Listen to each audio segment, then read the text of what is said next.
Buenos días, hermanos. Para comenzar con este culto, daremos paso al llamamiento de la oración, el cual se encuentra en Salmo 150.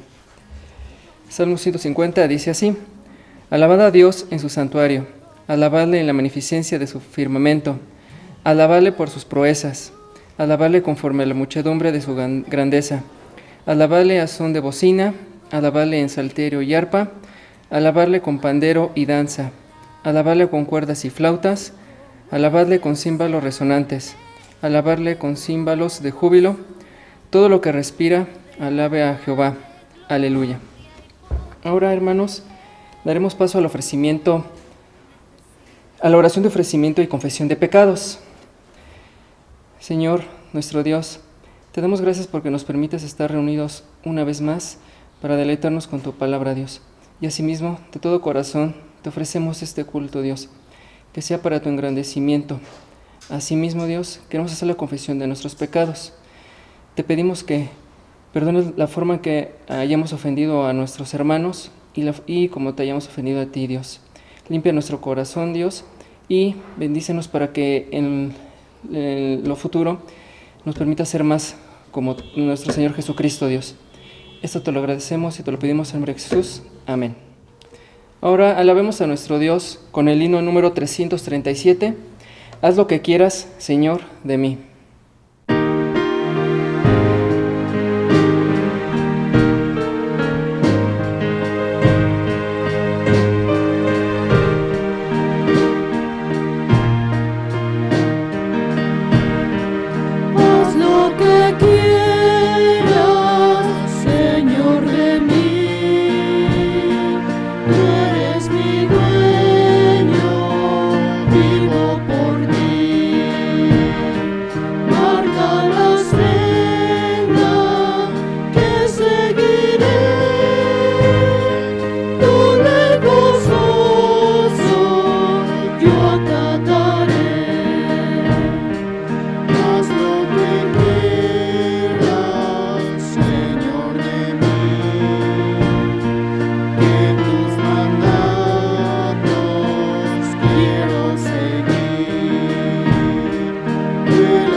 Queridos hermanos, Dios les bendiga. Vamos a continuar alabando a nuestro Dios. Sean todos y cada uno de ustedes cordialmente bienvenidos. Gracias a nuestro Dios porque Él nos permite seguir alabando y glorificando su nombre desde nuestros hogares. Y tenemos fe, hermanos, que muy pronto también nos seguiremos reuniendo. Queridos hermanos, vamos a saludarnos ahí en nuestros hogares. Estrechemos nuestra mano como familia. Y también, si así lo quieren, pueden enviar un mensaje saludándonos. Si tienen algún motivo de gratitud en su corazón, también pueden compartirlo, hermanos. Vamos a entonar como bienvenida, hermanos, el himno número 425. Hola, ¿cómo estás?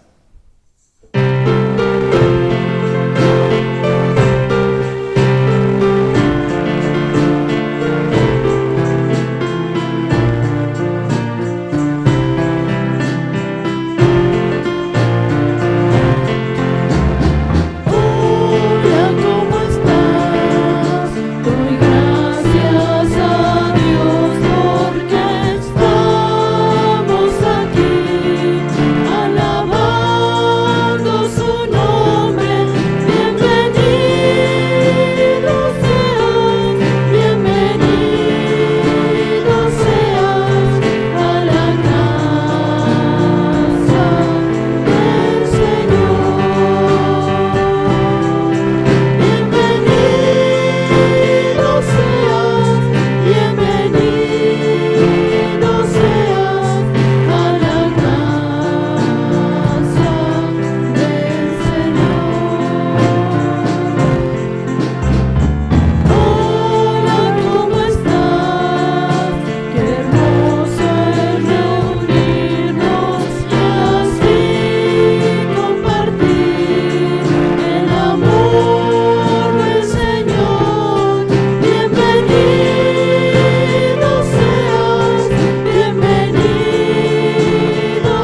Hermanos, a continuación leeremos las lecturas bíblicas. La primera se encuentra en el Antiguo Testamento, en Proverbios 7, del 1 al 4. Hijo mío, guarda mis razones y atesora contigo mis mandamientos. Guarda mis mandamientos y vivirás, y mi ley como las niñas de tus ojos. Lígalos a tus dedos, escríbelos en la tabla de tu corazón. Di a la sabiduría, tú eres mi hermana, y a la inteligencia llama parienta. Amén. Hermanos, a continuación la lectura se encuentra en el Nuevo Testamento. Vamos a leer Efesios 3. Por esta causa, yo, Pablo, prisionero de Cristo Jesús por vosotros los gentiles, si es que habéis oído a la administración de la gracia de Dios que me fue dada para con vosotros, que por revelación me fue declarado el ministerio, como antes lo he escrito brevemente, leyendo lo cual podéis entender cuál sea mi conocimiento en el ministerio de Cristo. Ministerio que en otras generaciones no se dio a conocer a los hijos de los hombres, como ahora es revelado a sus santos apóstoles y profetas por el Espíritu, que con los gentiles son coherederos y miembros del mismo cuerpo, y copartícipes de la promesa de Cristo Jesús por medio del Evangelio, del cual yo fui hecho ministro por el don de la gracia de Dios, que me ha sido dada según la operación de su poder.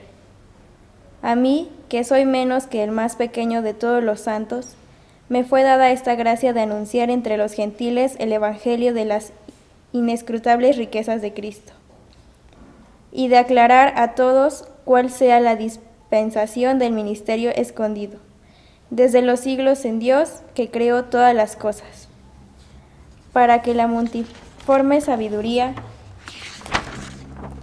de Dios sea ahora dada a conocer por medio de la Iglesia de los principados y potestades en los lugares celestiales, conforme al propósito eterno que hizo en Cristo Jesús nuestro Señor, en quien tenemos seguridad y acceso con confianza por medio de la fe en Él, por lo cual pido que no desmayéis a causa de mis tribulaciones por vosotros, los cuales son vuestra gloria.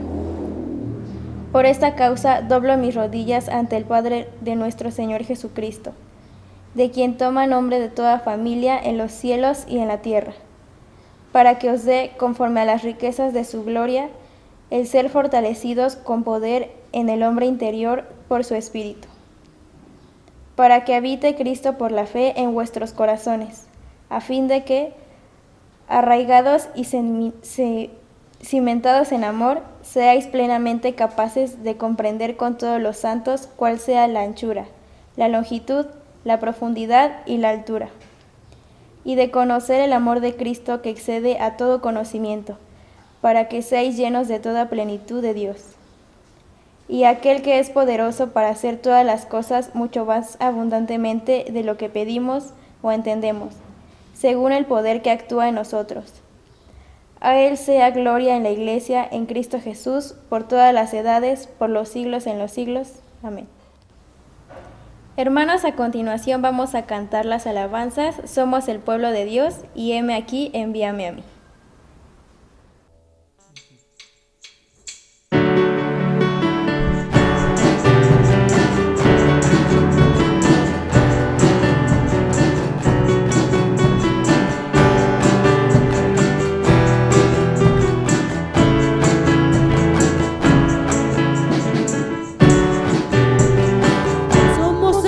De Dios, somos un pueblo especial.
Hermanos, vamos a meditar en la palabra de nuestro Dios nuevamente. Gracias a nuestro Dios porque podemos estar reunidos en este momento tan especial.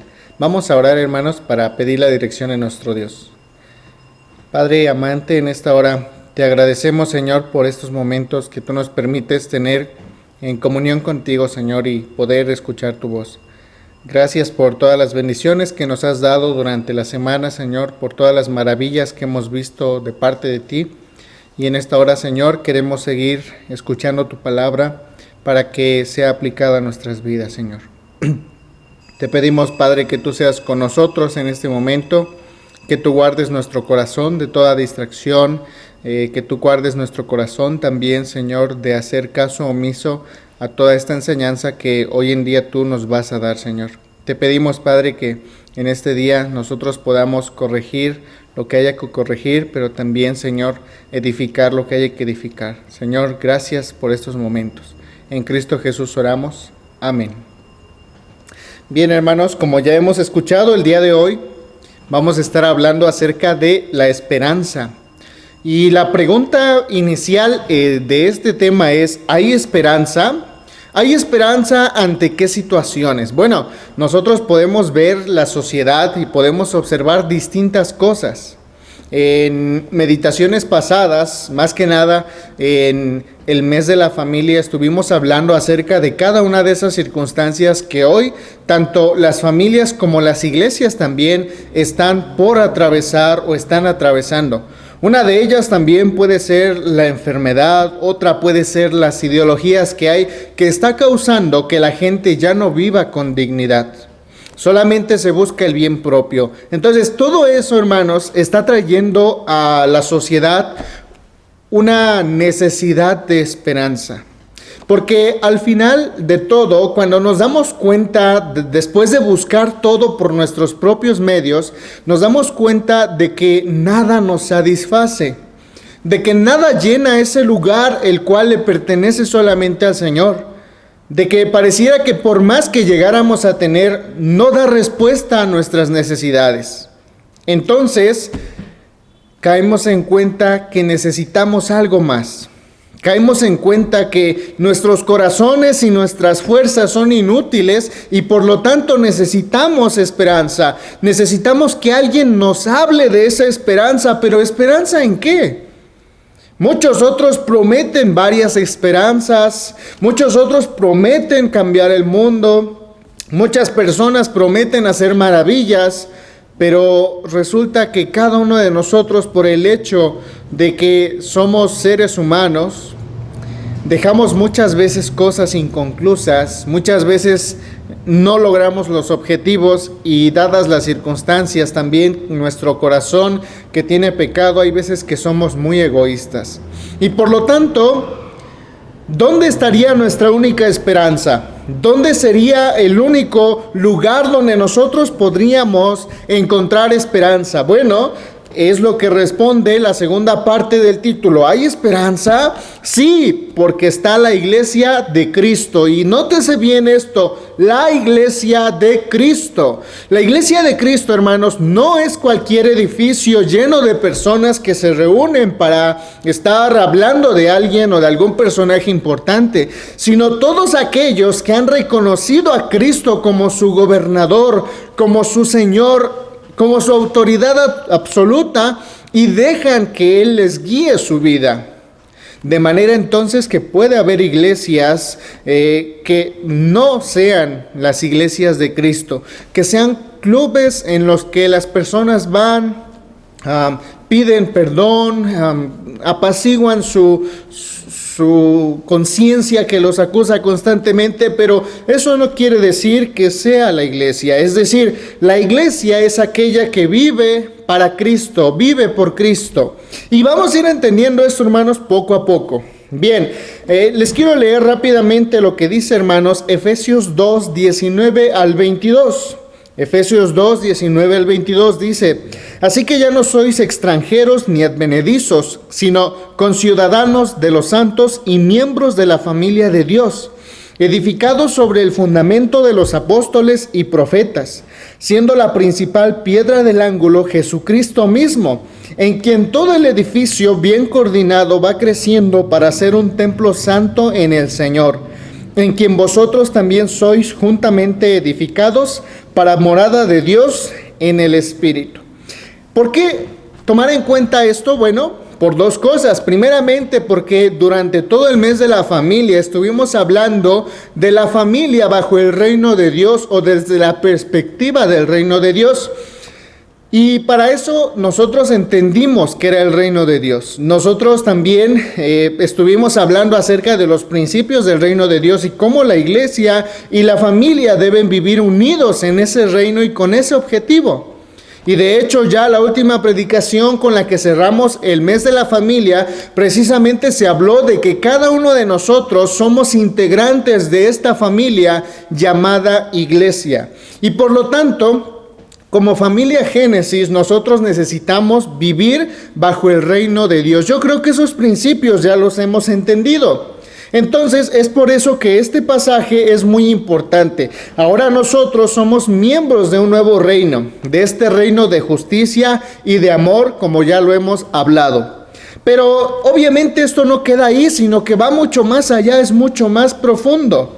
También la segunda parte o el segundo punto por el cual quise mencionar esto, hermanos, es que para entrar al capítulo número 3 necesitamos saber de qué viene hablando, porque todo lo que dice en el capítulo 3 es consecuencia de lo que antes ya había dicho. Entonces, en este caso, el apóstol Pablo va a dar una explicación, va a dar todo un argumento con respecto a lo que ya había dicho. ¿Y qué es lo que había dicho? Pues precisamente gran parte de esto es que nosotros pertenecemos a este nuevo reino.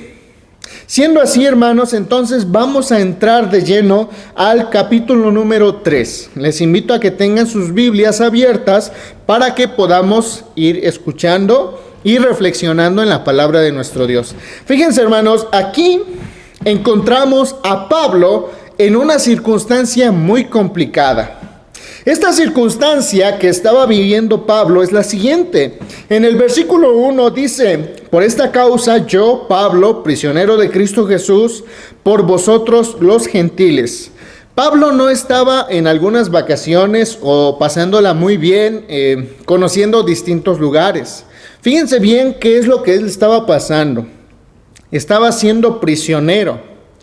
Y bueno, en ese tiempo las prisiones, obviamente, como hasta el día de hoy, no eran cosa de realce, no eran una oportunidad para sobresalir en medio de la sociedad, no, sino era para todos aquellos malhechores o criminales que hacían algo en contra de la sociedad o que no guardaban el orden adecuado. Y entonces, hermanos, aquí se encuentra Pablo. Se encuentra bajo esta circunstancia tan complicada, pero fíjense bien de qué manera lo toma Pablo, porque aquí habría dos maneras de entender esto. Una que es bajo la perspectiva de que no hay esperanza, de que todo es fatal, es decir, todo tiene un rumbo. El fatalismo es eso, recuerden, todo tiene un rumbo ya determinado. Yo estoy determinado a hacer esto en mi vida, yo estoy determinado a morir así, y sea como sea, es el destino, hacia allá voy, no tengo esperanza. Eso es el fatalismo, ¿no? Pero en este caso hay otra perspectiva, que es ver las cosas desde la perspectiva del reino de Dios. Y entonces es precisamente lo que Pablo quiere enfocar a cada uno de los miembros de la iglesia de Éfeso, en este caso, aunque también era una carta circular que pasó por distintas iglesias. Bien, entonces Pablo está viendo esta situación desde la perspectiva del reino de Dios. Es cierto, Pablo se encuentra encarcelado, pero desde ahí está pastoreando las iglesias. Fíjense bien, esto es muy interesante, hermanos, porque cuando la iglesia ve la vida desde la perspectiva del reino de Dios, aún en los problemas complicados, es capaz también de pastorear a las demás personas. Es algo hermosísimo que hace el Señor, porque quien da la fuerza es precisamente nuestro Dios. Y bueno, bastantes testimonios hemos podido ver a lo largo de este tiempo. Entonces, hermanos, Pablo está pastoreando a las iglesias estando encarcelado. Pero también, hermanos, él sabe que todo tiene un propósito, que todo tiene también un fin. Y ese fin es el reino del Señor. De manera entonces que si él está en la cárcel, está bajo el reino de Dios, es decir, bajo el cuidado de Dios, bajo la soberanía de Dios, porque él se ha dejado gobernar por ese poder tan maravilloso de nuestro Señor. Por eso es que también en otra de sus cartas dice, es que para mí el vivir es Cristo y el morir es ganancia. Realmente no sé qué elegir, porque las dos cosas, en las dos situaciones yo estoy con mi Señor. Entonces, la perspectiva del reino de Dios, hermanos, ha ayudado en este caso a Pablo a ver no solamente su situación, a no sentirse dañado porque está en la cárcel, porque ha sido acusado, porque ha sido señalado o maltratado. Lo que él está viendo es que todo esto lo está pasando porque el reino del Señor está en su corazón y porque todo está avanzando a un fin maravilloso. Muy bien, entonces, ¿qué podríamos aprender de este primer punto? Solamente de este primer versículo, pues podríamos decir, si nosotros pasamos por enfermedad, si nosotros pasamos por alguna situación complicada, todo tiene un fin, todo tiene un propósito, y si el Señor tiene el control de ello, y si yo tengo la autoridad del Señor en mi vida, la he recibido con todo mi corazón, entonces yo puedo decir que todo esto llegará a un fin glorioso. Y es así como Pablo lo experimentaba. Bien, entonces, dado esto, él no se detiene a pensar en esta situación solamente, sino que está totalmente y constantemente pensando cómo es que yo puedo seguir contribuyendo a esto que el Señor me ha llamado. Es decir, cómo es que puedo seguir siendo de bendición para cada una de las iglesias que mayormente sus miembros eran gentiles, porque recordemos que Pablo fue enviado a los gentiles. ¿Cómo es que yo puedo seguir pastoreando y colaborando en este reino del Señor? Qué maravilloso entonces es esto. Todo tiempo, ya sea en la cárcel, ya sea libre, ya sea enfermo, Pablo siempre se veía como un siervo de Cristo. Y es precisamente ahí donde nosotros vamos a hacer énfasis el día de hoy. De manera, hermanos, que Pablo, es maravilloso esto, hermanos, porque Pablo aún en la cárcel estaba mostrando esperanza para la iglesia. Quizá muchos en ese tiempo, recordemos que el cristianismo estaba creciendo recientemente, y quizá muchos señalaron a Pablo. Vamos a ponerlo desde este punto. ¿Qué podrían decir las personas de ese tiempo? Bueno, el principal líder de los cristianos pues murió en el madero. ¿Y quiénes son los únicos que mueren en el madero? Pues solamente los criminales, solamente aquellos que han sido culpados de algo terrible. Y ahora Pablo, uno de los más fieles seguidores de ese Cristo, ahora está en la cárcel. Entonces, ¿de qué está tratando esto? Se trata de corromper el orden que hay. Entonces, fíjense cómo el contexto que ellos estaban viviendo no era nada fácil. La iglesia pudo haber escuchado estos comentarios de distintas personas y entonces ellos se pudieron sentir mal. Pudieron entrar quizá en alguna duda. Además, quizá se sintieron preocupados por lo que estaba pasando Pablo. Pero ante todo eso, la iglesia fue consolada. ¿Por qué fue consolada? Porque Pablo estaba viendo todo esto desde la perspectiva del reino de Dios. Y él dijo, yo estoy aquí, yo soy preso de Cristo por vosotros los gentiles, para que ustedes, iglesia, siga de pie, para que permanezca en pie y siga avanzando y siga confiando en el gran poder que es nuestro Señor Jesús, que Él nos ha dado ese gran poder. Fíjense entonces cómo a través de Pablo la iglesia es fortalecida. Y más adelante entonces también dirá Pablo, ahora ustedes tienen que entender este misterio, tienen que entender el evangelio y de esta manera ustedes también deben aprender a dar esperanza a las demás personas. ¿Cómo? A través del servicio, así como lo estaba haciendo Pablo. Qué maravilloso es esto, hermanos. Vamos a continuar entonces. La preocupación principal entonces de Pablo, hermanos, no era causar alguna preocupación para la iglesia, no era decirles o quizá exhortarles a que hicieran algo para que lo sacaran de la cárcel o para que tuvieran compasión de él. Realmente el enfoque que él tenía es dirigir a la iglesia su mirada y decirles, el Señor tiene un plan y ese plan se está cumpliendo. Así que tengan confianza en nuestro Señor. Esto que estamos pasando es para que ustedes, iglesia, estén fortalecidos.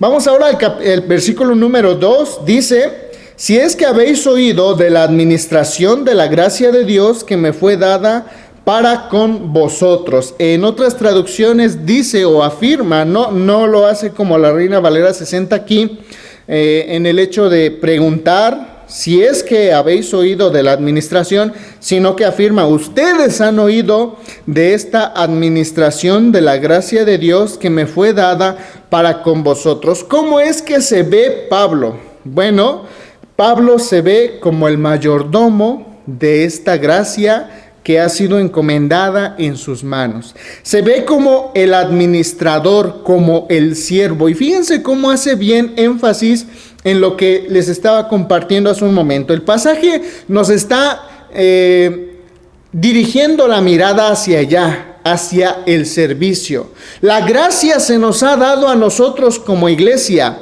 Y la gracia, recordemos que es un regalo que puede hacer maravillas en el corazón de todos.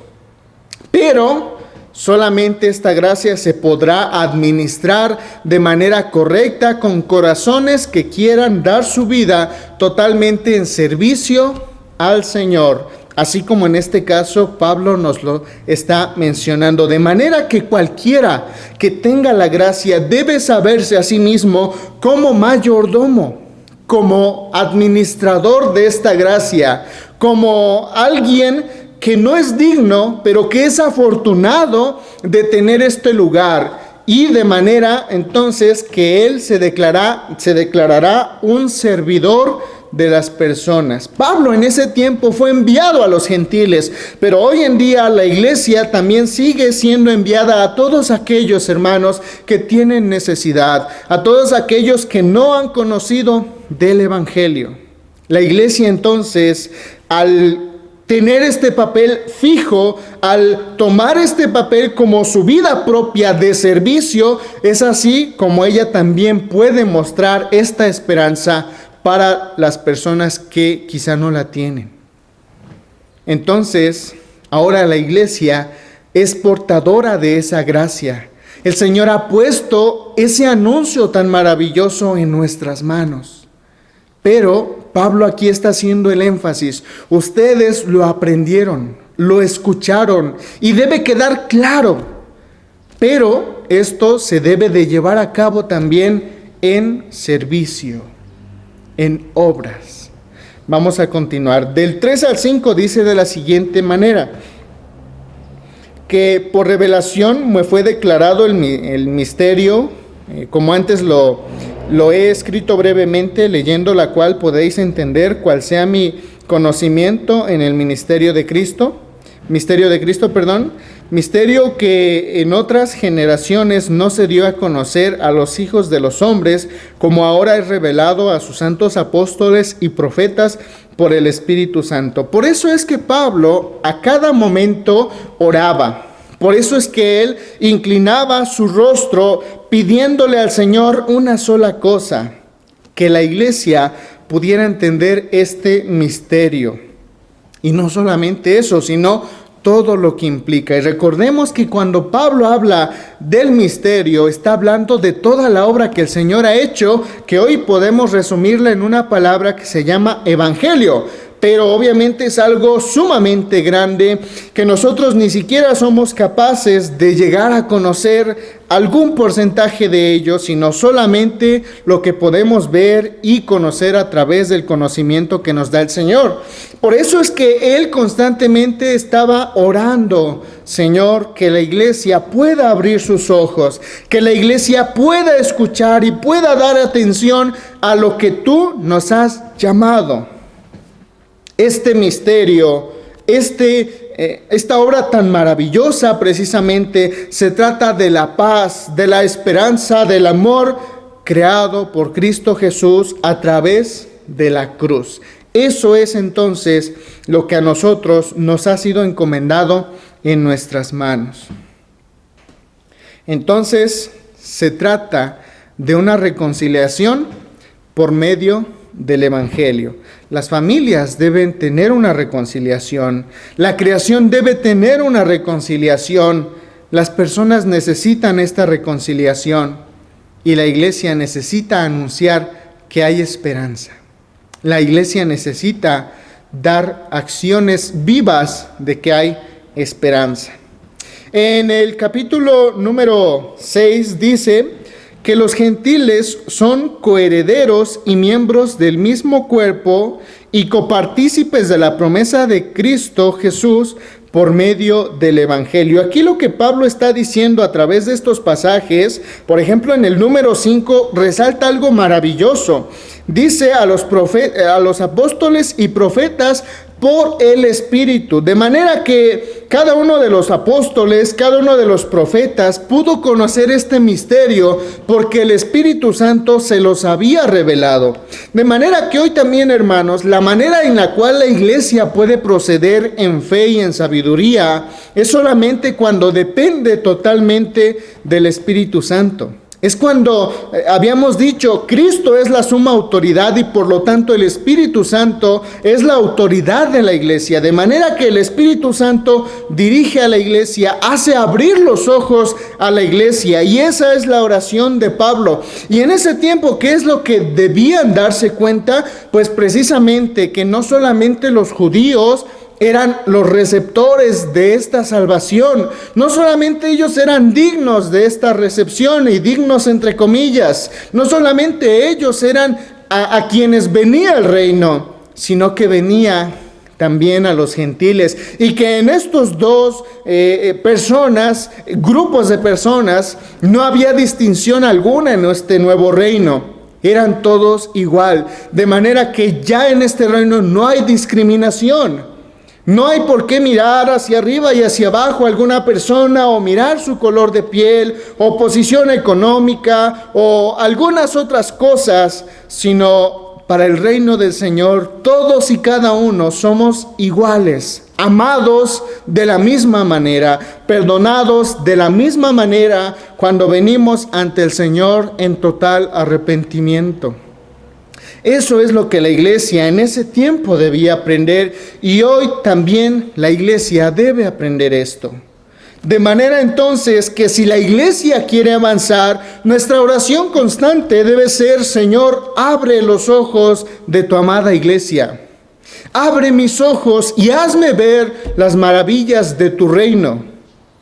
Quiero conocer, Señor, cuál es tu voluntad. En el versículo 7 dice, del cual yo fui hecho ministro por el don de la gracia de Dios que me ha sido dada según la operación de su poder. Vuelvo a insistir en esto. Pablo se ve a sí mismo como un servidor, como un diácono.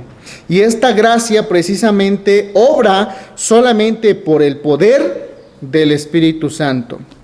Pablo enseña entonces que solamente hay una dirección y que solamente hay una posibilidad de hacer esto.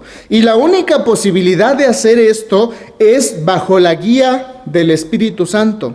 De manera que el reino de Dios no se trata de alguna iniciativa humana, no se trata tampoco de la fuerza humana, sino que se trata de la interacción de Dios.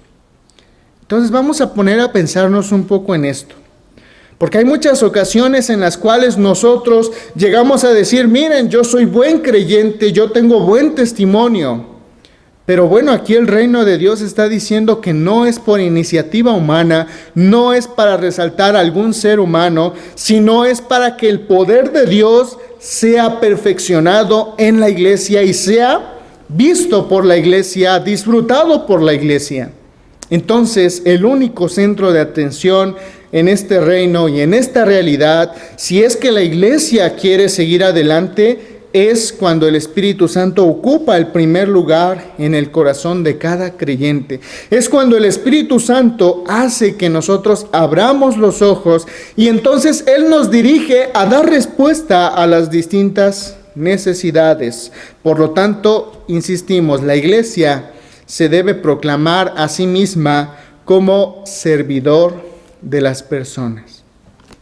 En el 8 dice, a mí, que soy menos que el más pequeño de todos los santos, me fue dada esta gracia de anunciar entre los gentiles el evangelio de las inescrutables riquezas de Cristo. Y aquí vemos algo bien claro, una actitud de humildad.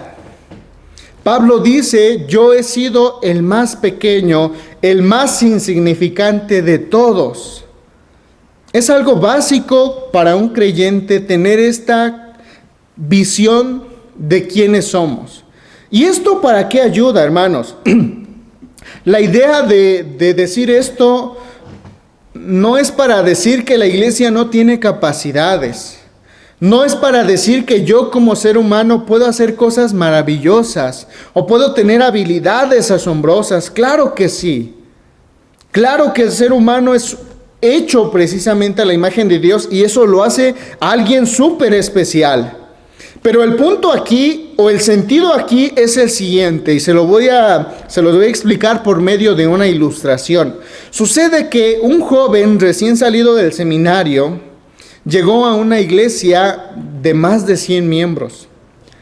Y cuando llegó a esta iglesia, los hermanos eran pues personas muy estudiadas, muy capaces. Entonces, lo que él compartía es: yo tengo miedo porque considero que no soy capaz de dirigir a esa iglesia. Considero que no lo voy a hacer bien, no tengo tanta experiencia, los hermanos saben bastante y creo que voy a cometer un error tarde o temprano. Pero algo significativo que él hacía es lo siguiente. Él decía, por eso yo me preparo lo mejor que puedo, voy a hacer lo mejor que pueda y aún así sigo considerando que el pastor que ellos necesitan es mucho más abarcante y yo no podría llenarlo, pero soy consciente de que no estoy llenando eso, pero estoy dando lo mejor. Y precisamente eso es lo que resalta esa actitud. Cualquier persona que es consciente de su deficiencia, que es consciente de sus debilidades, nunca dejará de esforzarse para hacer las cosas aún mejor. Entonces este joven día y noche se esforzaba por hacer las cosas bien, por tratar de que la iglesia avanzara, para que ellos pudieran tener bendición por medio de su vida. Y sucede que posteriormente de los años, él hizo un excelente trabajo y así como Timoteo demostró que la edad en este caso no tenía nada que ver, porque él fue ejemplo en conducta, fue ejemplo en todo lo que le competía y correspondía a él. Pero fíjense bien cuál fue el principio que le llevó a hacer eso, precisamente ser consciente de que él necesitaba hacer las cosas bien, porque no tenía la experiencia suficiente, porque no tenía quizá las herramientas suficientes, y es por eso que constantemente él se esforzaba por dar lo máximo. Hacia ese sentido es entonces cuando somos conscientes de nuestra debilidad, decimos: Señor, perdóname y ayúdame a hacer las cosas aún mejor. Quizá estoy fallando en esta área de mi vida y te pido que me perdones, pero quiero hacerlo de verdad, para gloria y honra de tu nombre. Me voy a esforzar y voy a hacer las cosas bien. Esa es entonces El servicio que Pablo precisamente está expresando aquí, yo soy el más pequeño de todos los santos. Sin embargo, a mí me fue dado anunciar esta gracia a los gentiles. En otras palabras, yo no tenía nada que ofrecer, todo lo contrario. Pero a mí me fue dado algo tan grande, tan hermoso, y ahora daré mi vida por esto. Lo haré lo mejor que yo pueda. De manera entonces que Pablo no buscaba fama, no buscaba poder, no buscaba alguna otra cosa, sino que él buscaba siempre estar dependiendo del poder de Dios, ya que solamente así él podía tener realmente un triunfo en su ministerio.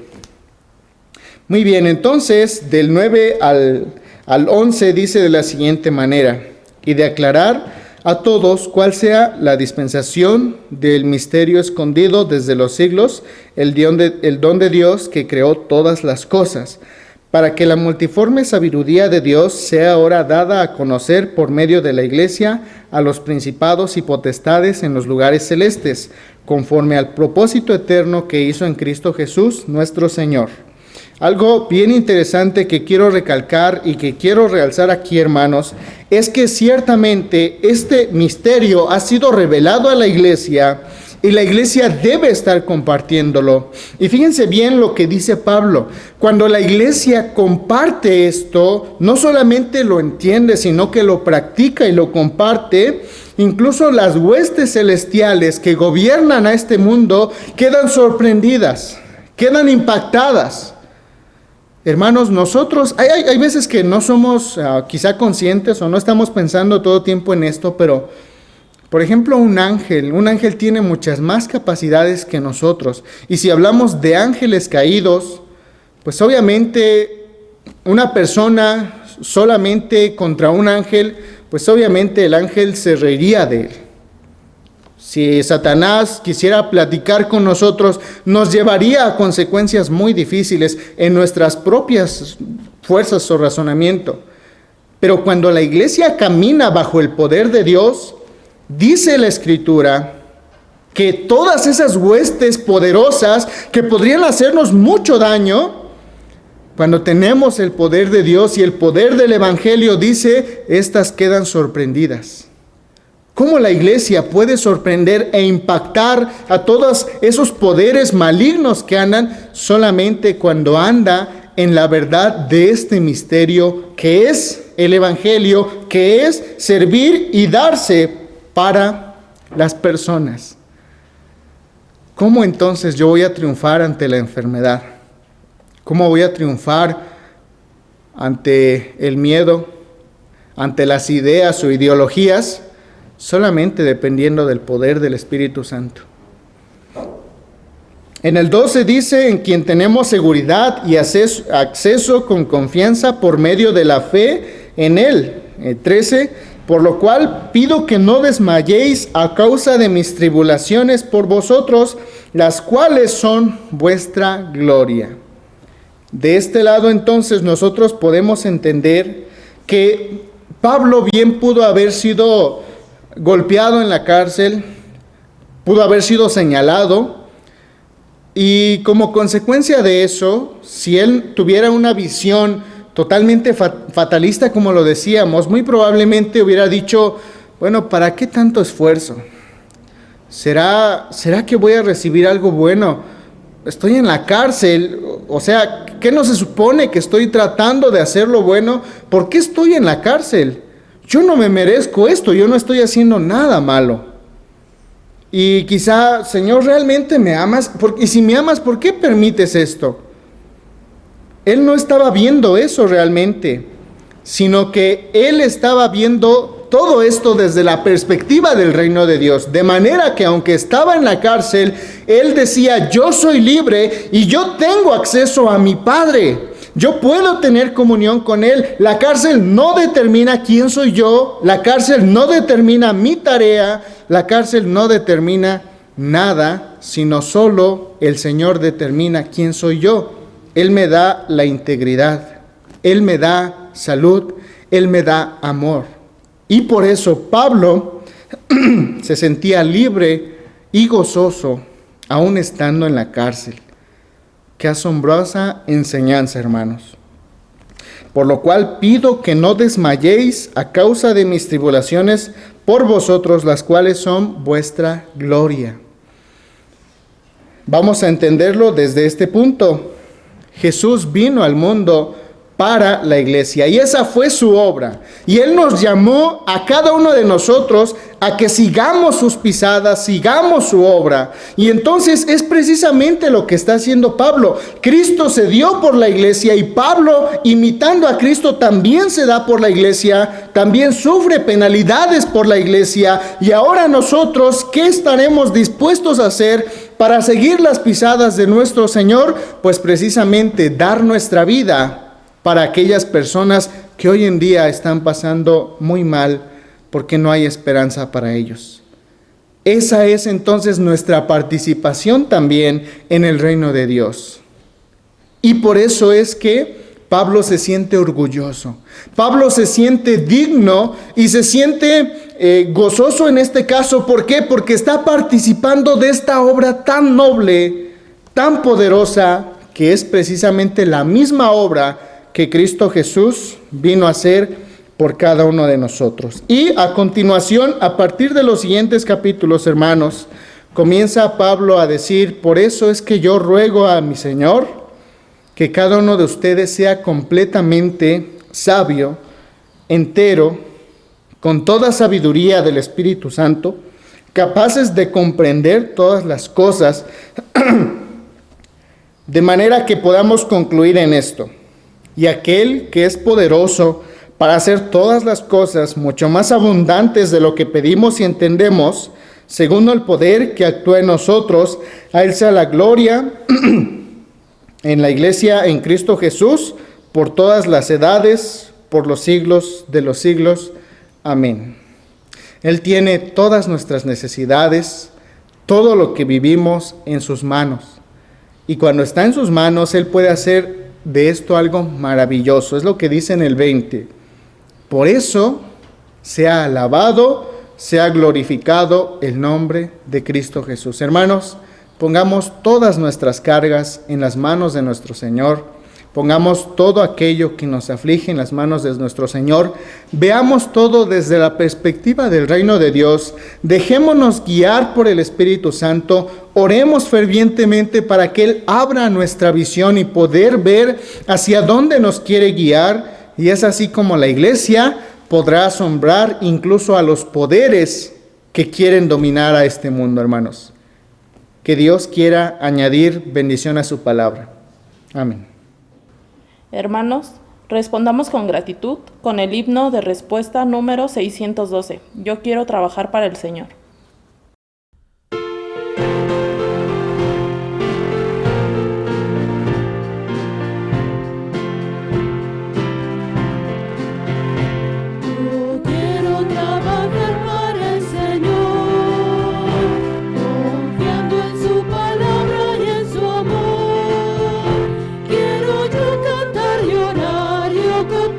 Siempre estar en la obra del Señor.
Hermanos, vamos a continuar con nuestras ofrendas y para ello les invito a escuchar la lectura bíblica que se encuentra en el Salmo 96, versículos 7 y 8.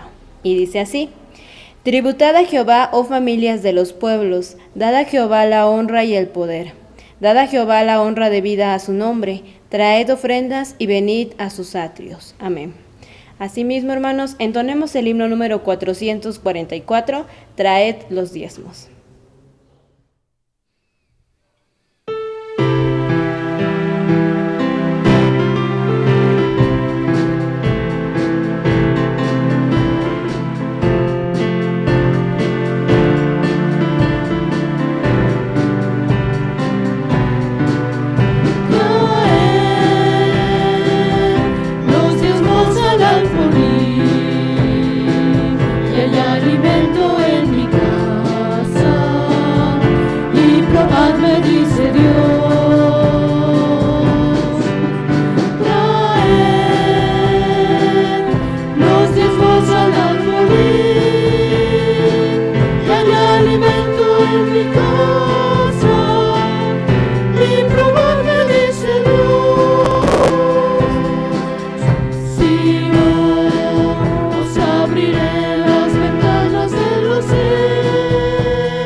Consagremos, hermanos, estas ofrendas. Oremos.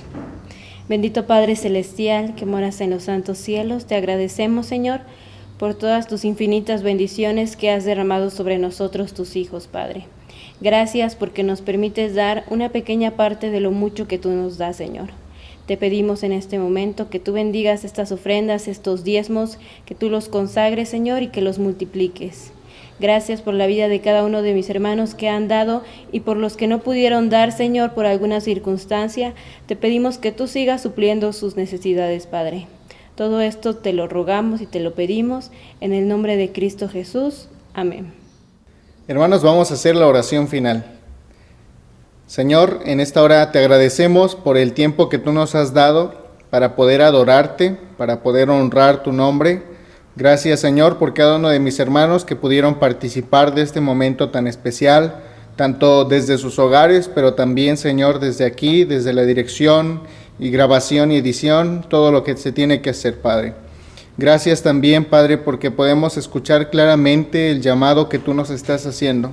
Nosotros ciertamente tenemos una responsabilidad en nuestras manos y queremos cumplirla, Señor. Queremos responderte afirmativamente. Solamente te pedimos que tú nos des, Señor, las fuerzas, que tú nos sigas dando la sabiduría para seguir adelante como iglesia. Padre, sé con nosotros. Te pedimos que seas con nosotros también en la semana, en cada una de las circunstancias que está viviendo tu amada iglesia, Señor, que tú nos sigas dando mucha fortaleza, que tú sigas restaurando nuestras vidas, que tú nos acompañes en todo momento, ya que es lo que más anhelamos en nuestra vida, Señor.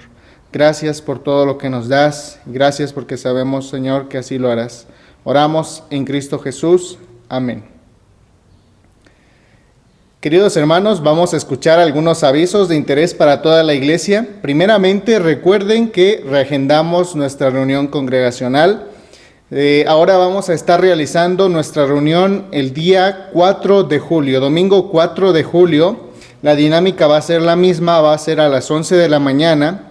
Entonces, si usted por alguna razón no puede conectarse, puede acudir a la iglesia o viceversa. Muy bien.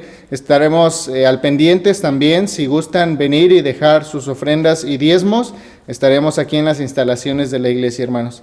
También estemos muy atentos a las temáticas que vamos a estar llevando durante este mes que van enfocadas al servicio. Estemos muy atentos. Hermanos, recordemos también que estamos orando de lunes a viernes a las 7 de la noche. Dios les bendiga, hermanos, que tengan una bonita semana.